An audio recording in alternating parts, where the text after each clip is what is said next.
Nabuhay ang pag-asa ng mga naulilang pamilya ng mga nasawi sa war on drugs ng nakalipas sa administrasyon na makakamit nila ang inaasam na hustisya.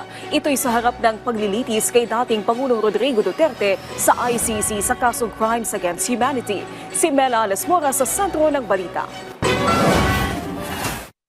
Sa mga larawan na lang na ito, nasisilayan ng mga kaanak ng mga biktima ng umunoy extrajudicial killings ang kanilang mga mahal sa buhay. Sa ilalim kasi ng war on drugs ni dating Pangulong Rodrigo Duterte, walang awa o manong pinatay ang kanilang mga kaanak. Kaya nang maaresto ang dating presidente kahapon, nabuhayan sila ng pag-asa at sana'y magtuloy-tuloy na raw ang pagkamit nila ng hustisya. Hanggang ngayon, emosyonal pa rin ang pamilya ng umunoy EJK victims sa tindi ng epekto sa kanila ng nangyari noon. Masakit sa damdamin ko dahil ang mga apo ko naghihirap din. Paano kaya makatapos yung mga apo ko, yung isa college na? Basta magbayad na lang siya sa mga ginawa niya ng mga kasalanan, yun ang gusto ko mangyari sa kanya. Hirap na kami.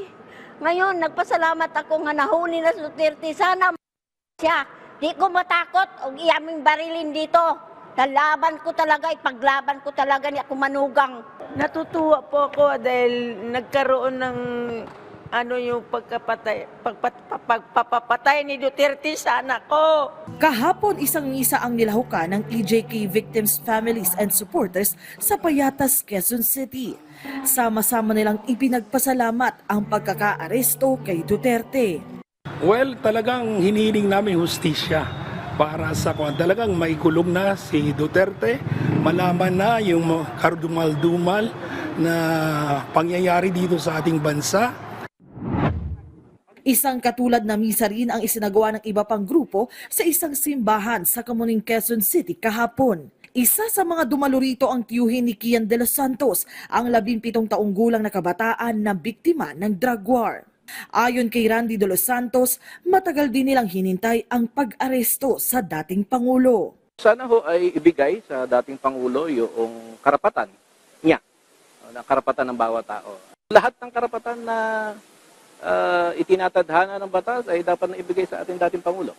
Ang iba pang dumalo sa misa, iisa lang din ang hiling.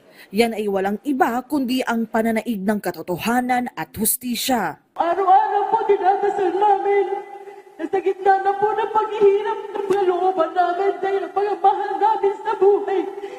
Kikitil ang buhay ni nanay, walang kalaban-laban. Wala kami nagawa kahit nakikita po namin. Pero mabait po ang Diyos. Hopeful po ako na isusunod at sa susunod na mga warrant ang mga nagpanday ng bahay ng kadiliman at kamatayan. Hopeful po ako na ang mga nagpanday, mga pumatay, mga napag-utusan, sila naman po ang kasama. Total, gusto naman nila at mahal naman nila si Digong, samahan din nila sa kalabos. Mela Lesmora para sa Pambansang TV sa Bagong Pilipinas.